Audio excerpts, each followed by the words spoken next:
How to enable or disable allow apps to add audio encores on the iPhone 16 series. First, let's return back to the home screen by swiping up at the bottom of the screen.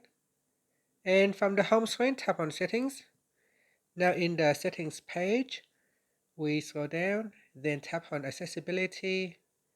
After that, we scroll down, and in here, tap on Audio and Visual.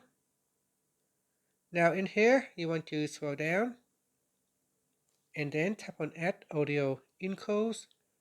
At the top here, tap on Allow Apps to add audio encores. Tap on the toggle button to switch it on. Otherwise, you can tap on the toggle button to switch it off. And that's it. After, you can tap on the back key or swipe up to return back to the home screen. Thank you for watching this video. Please like and subscribe to my channel for more videos.